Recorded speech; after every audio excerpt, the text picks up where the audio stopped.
女子香，泪断剑眼情多长，有多痛无自想，忘了你哦。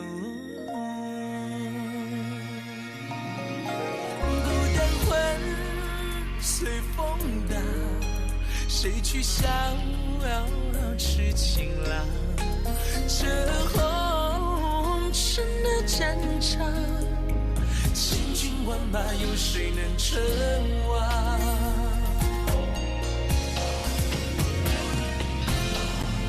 我尽管，谁敢闯？亡命月，心里悲凉，千古恨，轮回一场，眼一闭，谁最狂妄？这世道的无常，注定敢爱的人一生伤。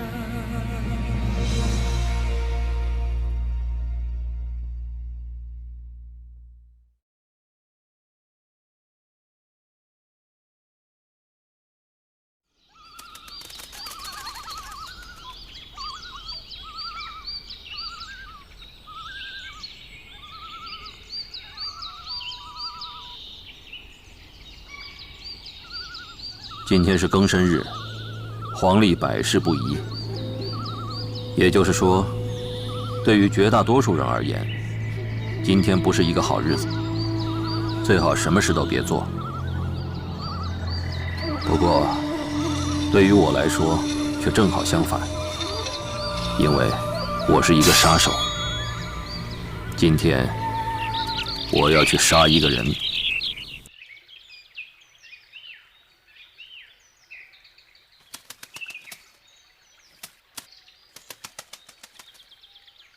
大人，马车已备好，是否启程？时辰还没有到，太早太晚都是失时，有违礼仪。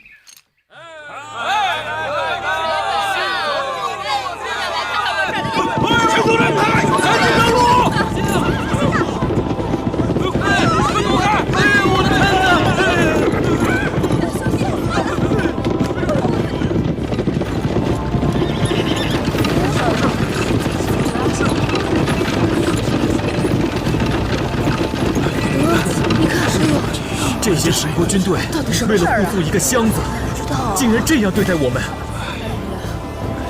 下场有什么大事？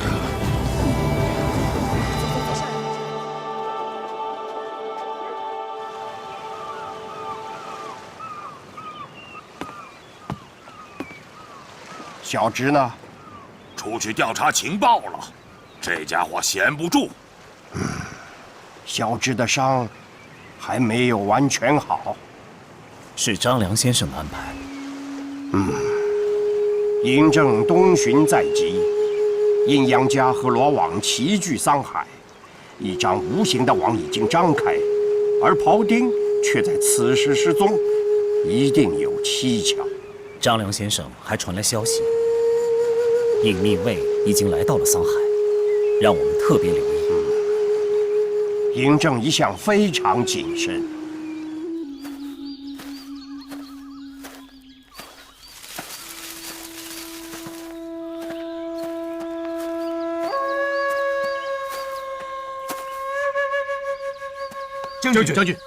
将军，这里的泥土最近好像被翻动过，而且上面还特意盖了原来的尘土，显然是有人要掩盖痕迹。尸体都被处理了，手法非常老道。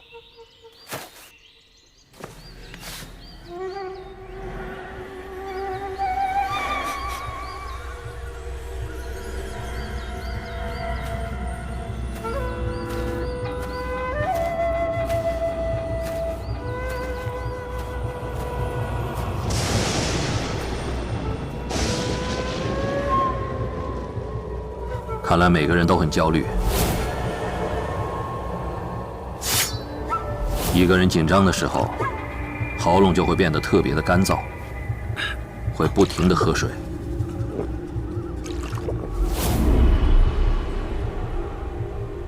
对于一个刺客而言，握剑的手应该要保持足够的干燥。不过，我并不打算去纠正他们，因为他们今天都会死。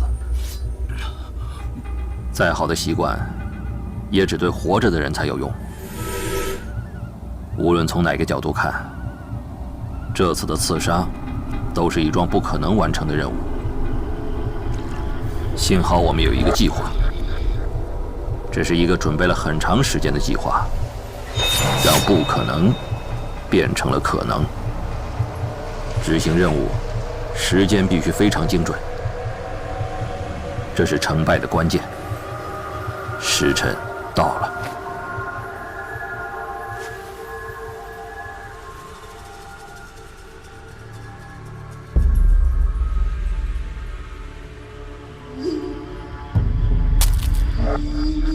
谦谦君子，温文如玉，无故玉碎。今天似乎不是个好日子。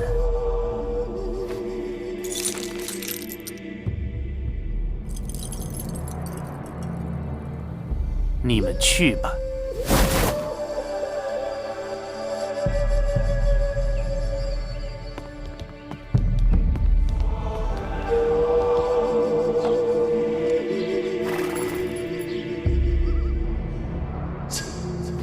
我就是这个计划的核心。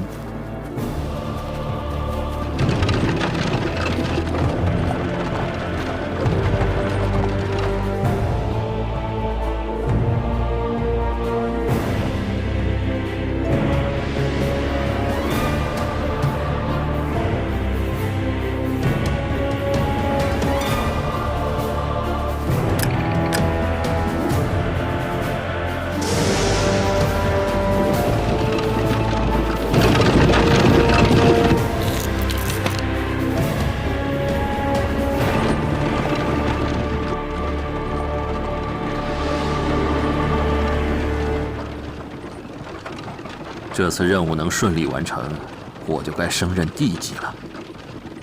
天杀地绝，魑魅魍魉，地级，在组织内位列第3等。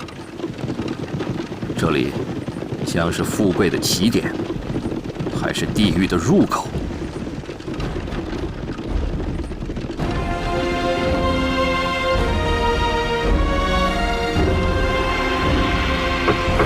终于要到了。海月小猪到了。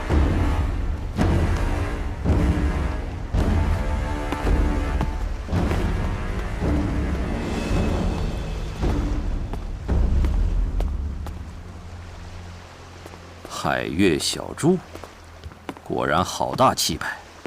好，那我今天就来杀一杀这气派。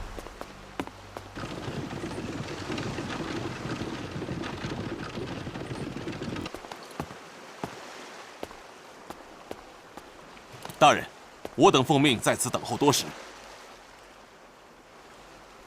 大人，请随我来。其他人在此等候，无故踏整战囚者斩！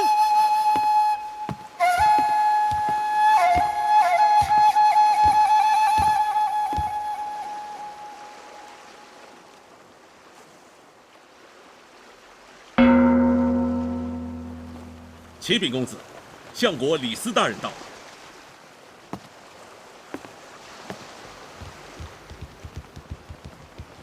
李大人果然一如既往的准时。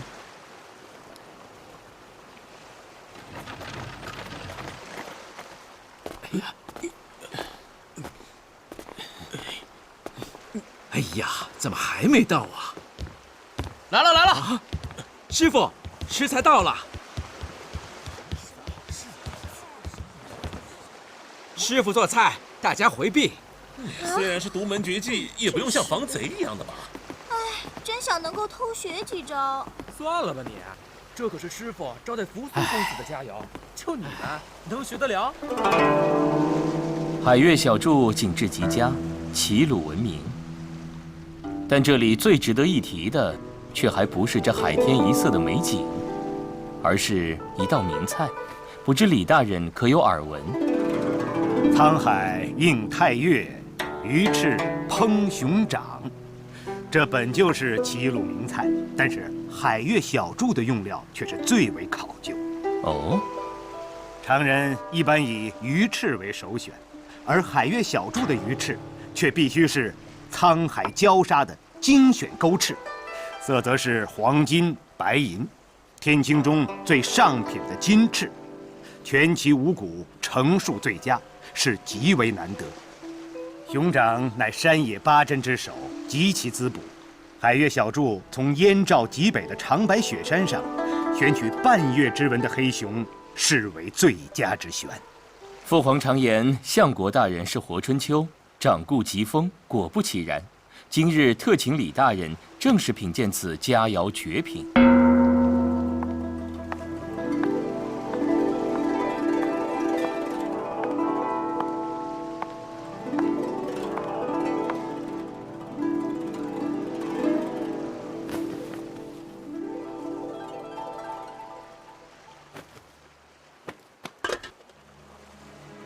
这道菜果然和我10天前看过的一模一样。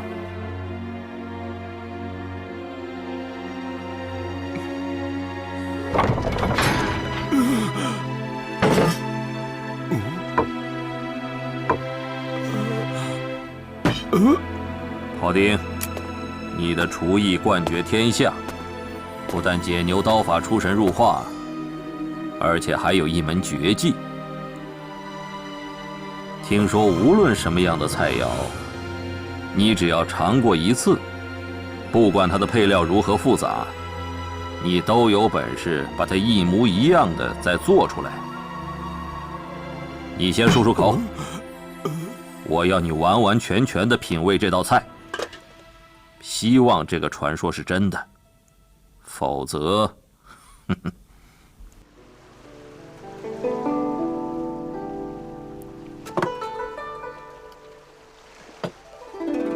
李大人，请。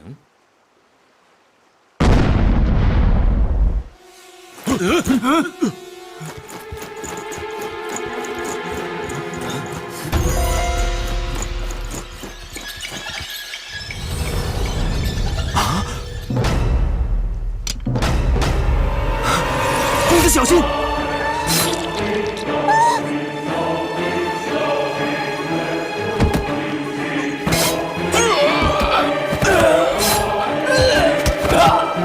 刺客！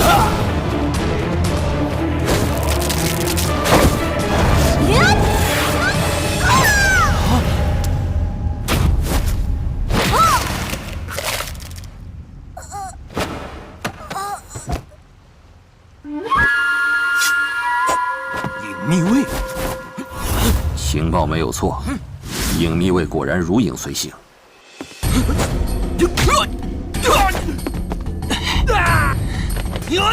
猎杀过程中，猎人与猎物原本就是瞬息万变。计划的准备原本就是为了应对这种可能出现的变化。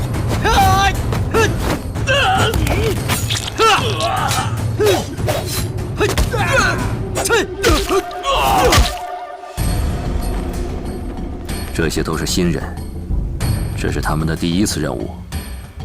他们接受严格的训练，就是为了更好地扮演猎人。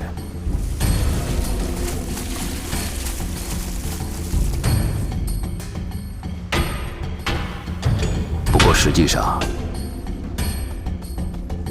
他们只是丢给敌人的诱饵。今天不是个好日子，他们原本就会死。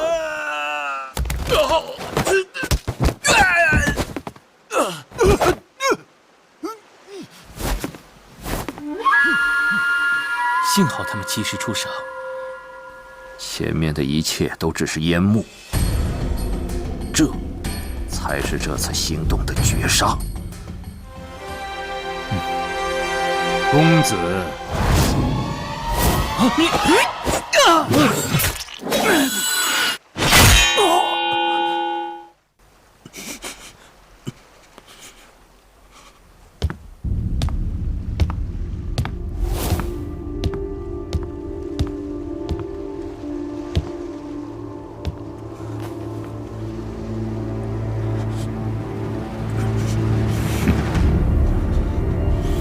你好，我叫张涵。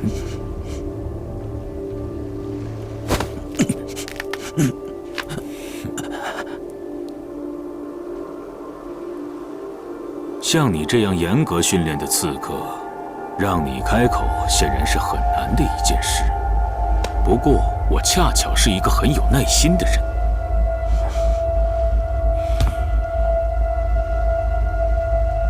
公子。张将军，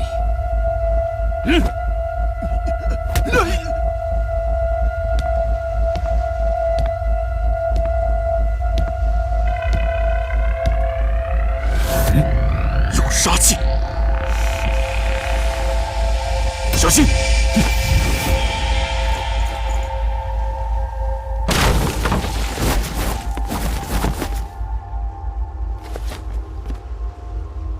公子恕罪。罗网六剑奴救驾来迟。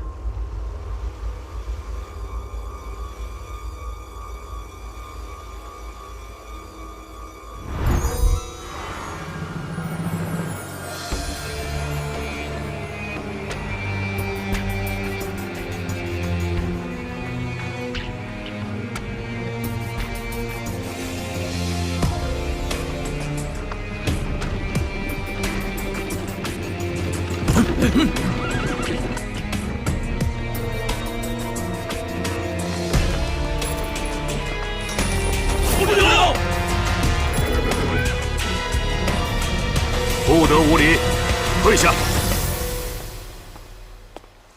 末将张涵参见李大人。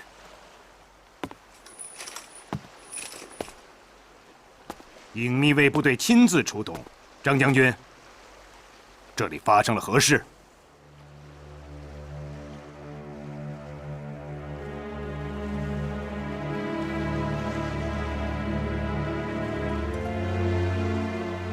公子。李大人刚错过了一场好戏。公子，此事的确凶险万分，而且居然发生在戒备森严的桑海之滨。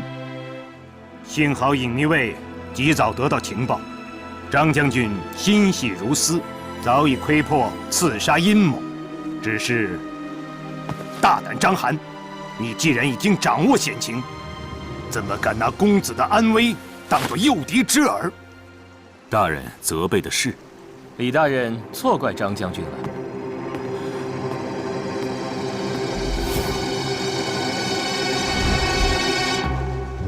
公子恕罪。今天若非张将军，我与李大人两个非但是当局者迷，且生死都未可知。微臣惶恐。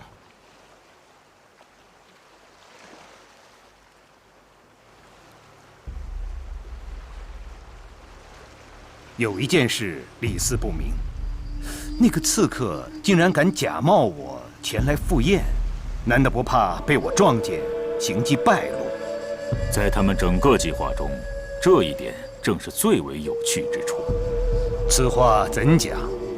李大人姗姗来迟，不知路上车马可曾遇到什么阻碍？我是算准时辰出门的，车马又畅行无阻，应该不会来迟。李大人守时的习惯可是数十年如一日，朝中闻名。的确如此。李大人，请看。申末时，我分明未出便已动身，怎么竟比预期晚到了整整1刻钟？因为有人在时间上做了文章。莫非是日晷？没错。李大人住处的日晷恐怕被人暗中做了手脚，只要些微改变日晷盘面倾斜的程度，就可以使计时出现偏差，从而为这次行动凭空制造出了并不存在的一刻钟。的确是处心积虑的刺杀计划。他们的刺杀计划确实煞费苦心，只可惜他们错就错在把一切都做得太过完美。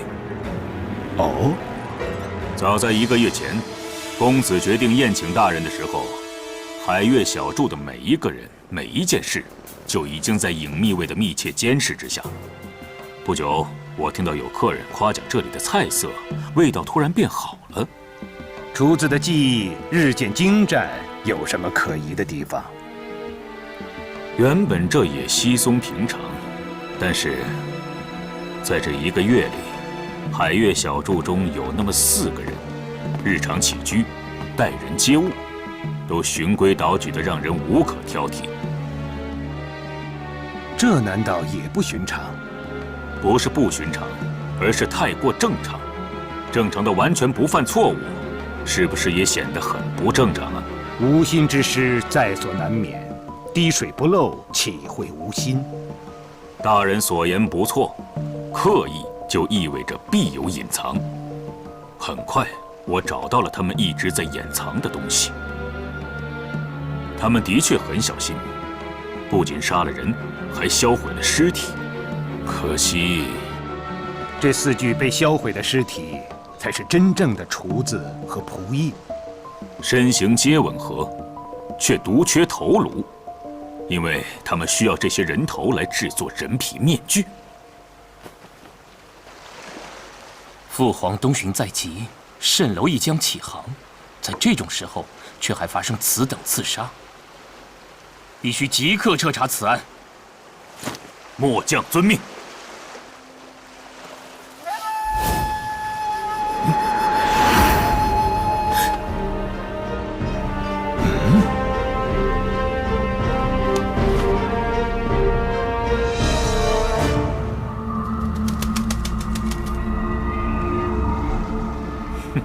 原来是只乌鸦。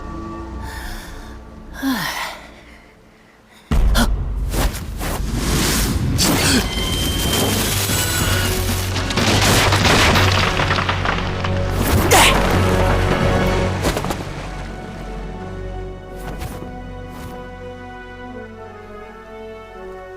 墨家道直。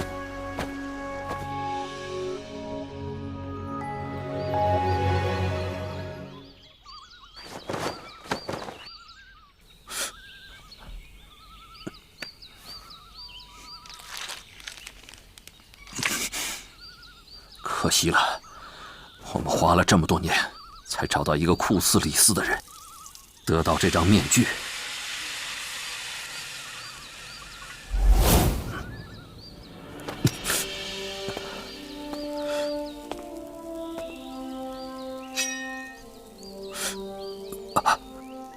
为什么？你知道为什么？是的，我知道。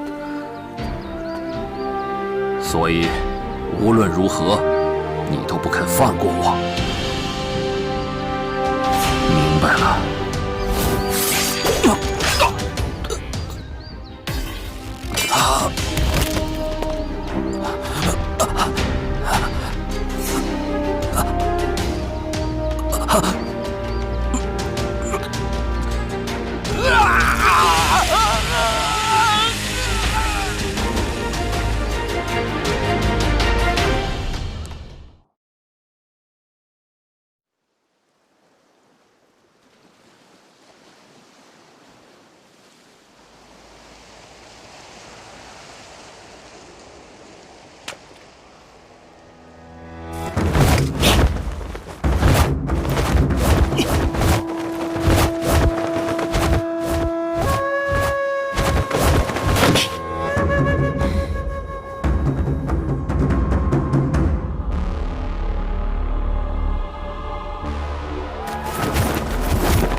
传说中的道王之王，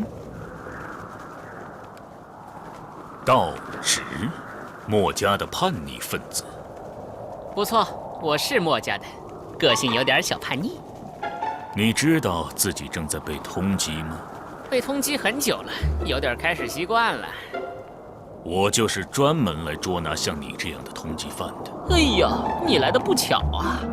今天我没思想准备，改天行不行啊？你还想跑？我想跑的话，没有人可以留住我。是吗？听说你有个很响亮的外号，叫做草蛇灰线，千里追踪，如驱复古，如影随形。哼，不错，被我盯上的犯人都逃不了。我觉得这个外号太长了，不适合像我这种念书少的。我给你起个短的，就叫跟屁虫，是不是更贴切？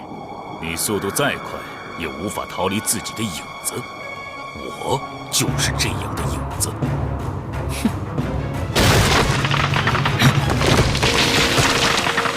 我们站立的这棵大树，我刚才做了些手脚。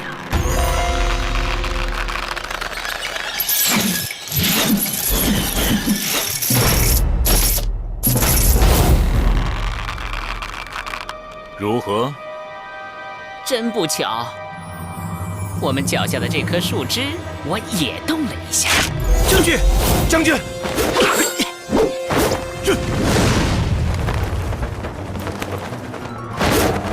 你还不放弃？被我盯上算你倒霉！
你还真是名不虚传的跟屁虫啊！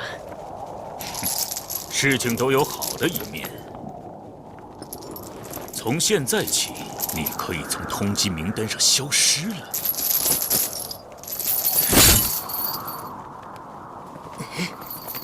今天黄历就说不宜出门，碰上你果然晦气。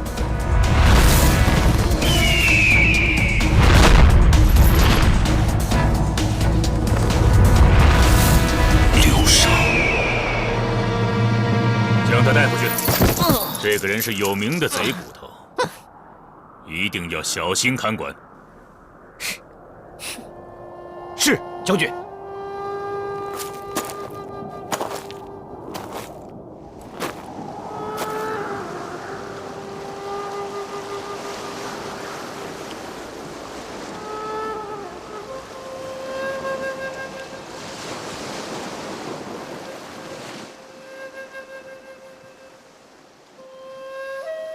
看来闯上蜃楼的是墨家这帮逆贼。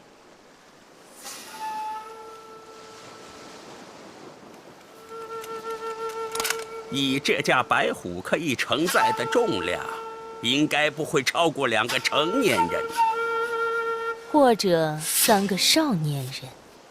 3个少年人，公叔先生觉得很有趣。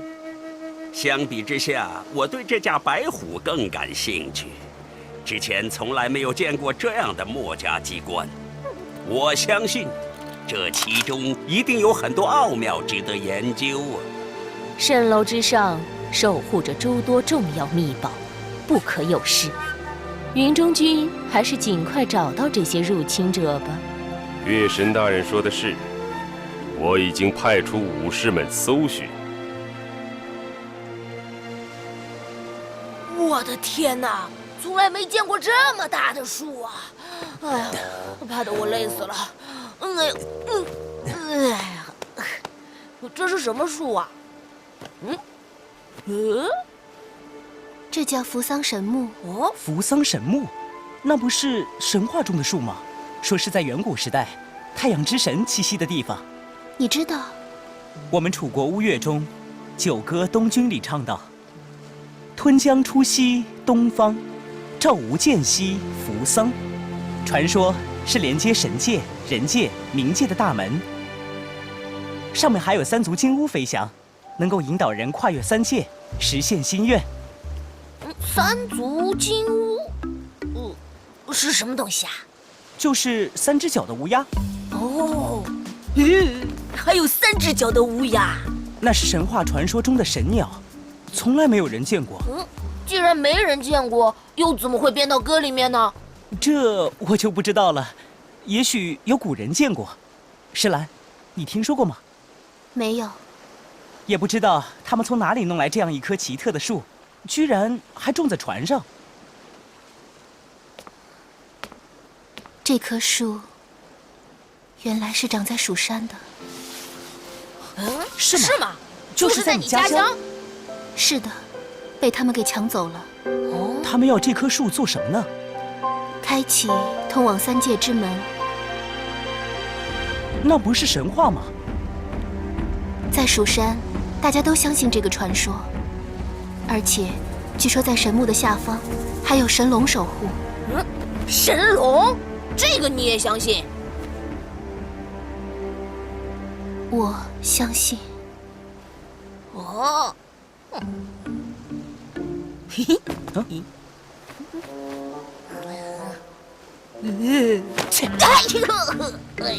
怎么了？啊，我也相信这个传说。真的相信？真的。过去我以为扶桑神木就是神话里的东西，现在我不是亲眼见到了吗？否则我们楚人怎么会编到歌谣里去呢？哎，你说是吧，小子？如果看到3只脚的乌鸦就可以实现心愿，那我就要他带我去找月儿。月儿就在这艘大船上，只是船太大了，不知道他在哪里。你一定会找到的。真的？既然就在船上，我们当然就能找到他。我觉得应该比找到3脚乌鸦要容易。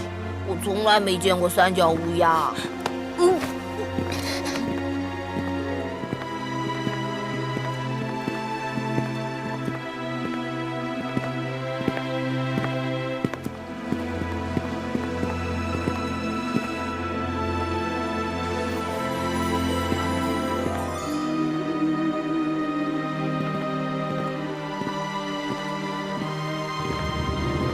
此处不宜停留，我们走。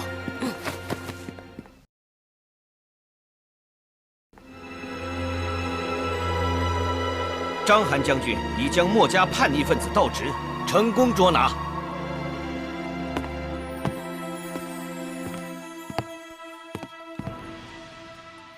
如影随形，影秘未出手，果然绝无空回。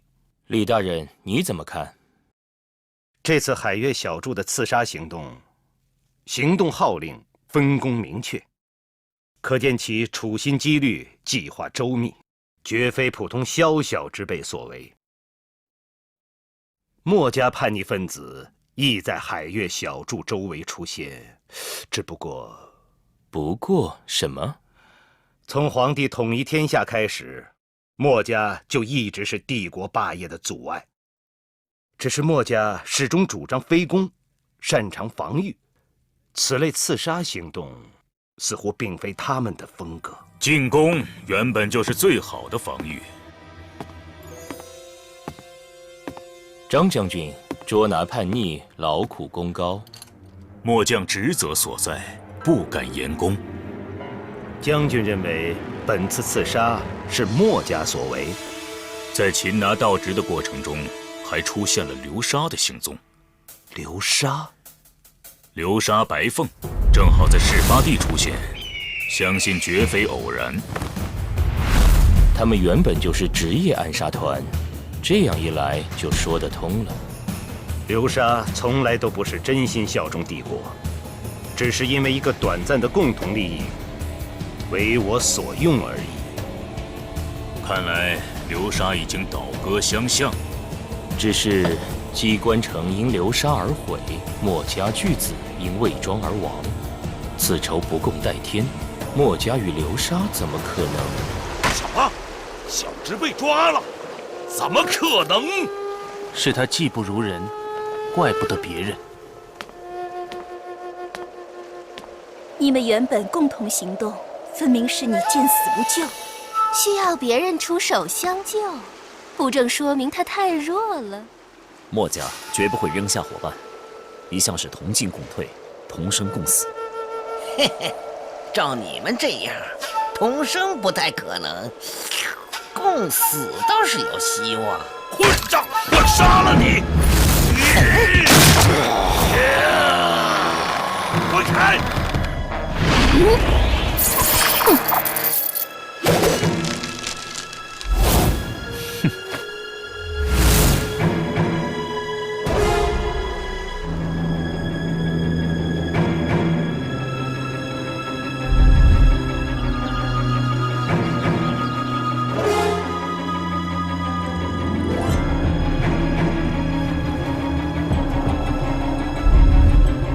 什么样的紧急军情，竟能让黄金火骑兵丢下唾手可得的战果，全军撤离？而流沙恰恰在此时出现，似乎对所发生的这一切早有所料。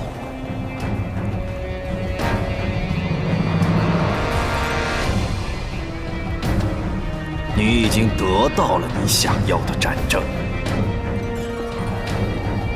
小庄，你究竟为何而来？来做个了结。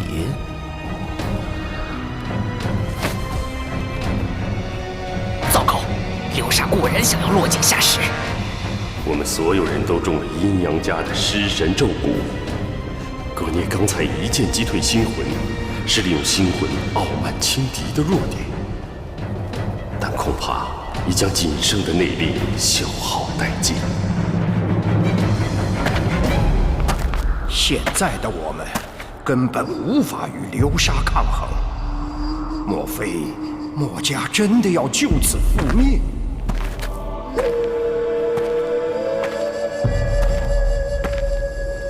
是张良先生！太好了，墨家有救了！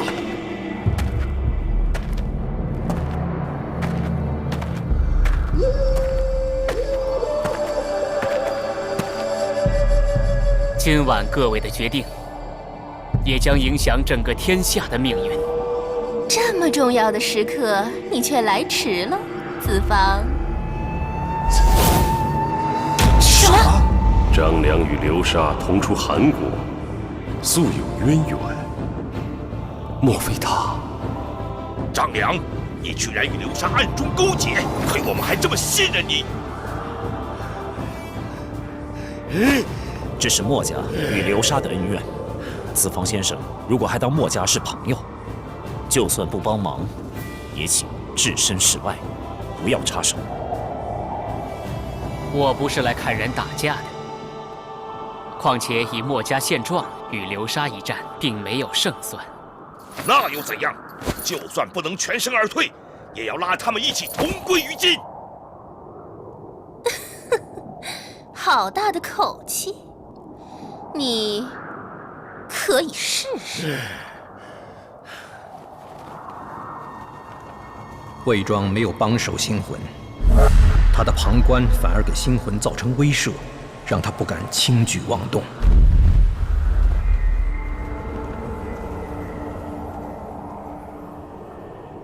这些日子所发生的一切，难道不足以让各位冷静？你想说什么？流沙与墨家有着共同的敌人，任何一方想要单独对抗他，都只能是以卵击石。只有放下恩怨，联手合作，才能争取一线生机。什么？这绝没有可能！一个为金钱出卖灵魂的杀手组织，永远不可能成为值得信赖的伙伴。与流沙合作，无异于与虎谋皮。你看，就算我们有心想放人一条生路，人家并不领情。哼，冥顽不化，就只能自取灭亡。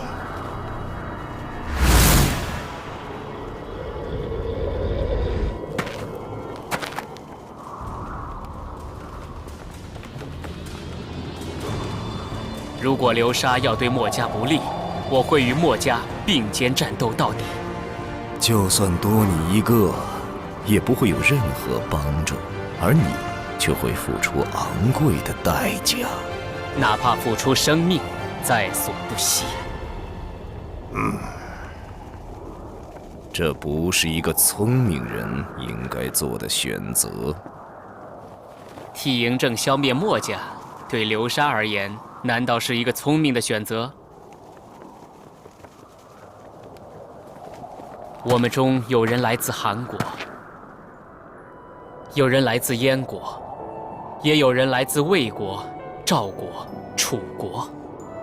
战争让我们失去自己的家园和亲人，失去了一切。我们这些失去故国的人，此刻却在他国的土地上自相残杀，拼得你死我活。这岂非正是嬴政最希望看到的？其实，我今天最希望给大家看到的，是一个人。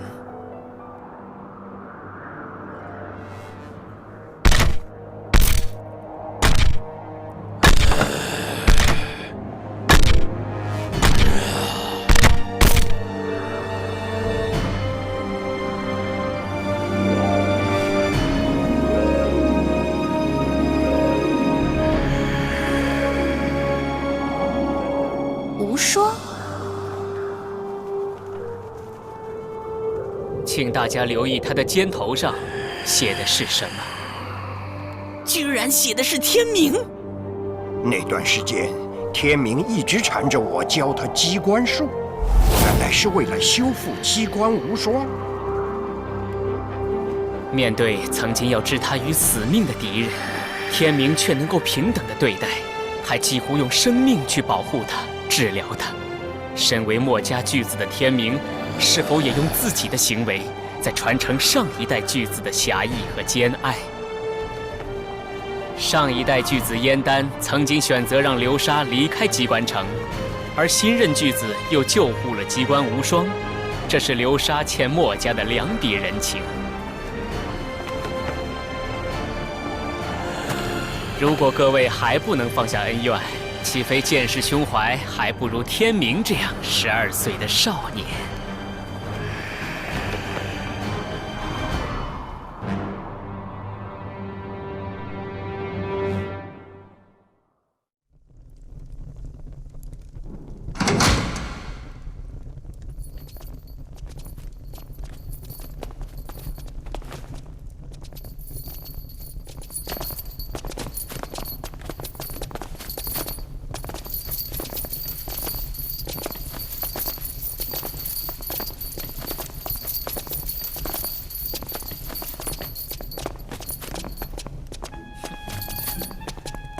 快走，快！哎呦，哎呀，哎呦！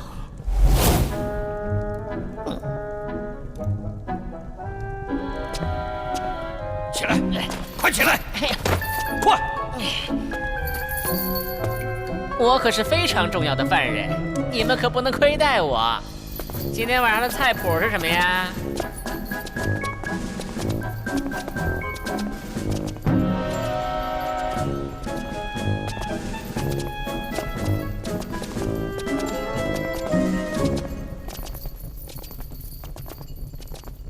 生命短暂，犹若露珠消散。人们在奔波中探寻答案，运数仿佛大海起伏不定，掌上迷离脉纹，回路漫漫。长剑在黑夜吟唱悲歌，岁月如斑驳铜镜经年。天际流火，叩向大地之门。岁月星辰，刻画沧桑年轮。纵横交错兮，天下之局。谁能参悟兮，世事如棋。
什么算拥有？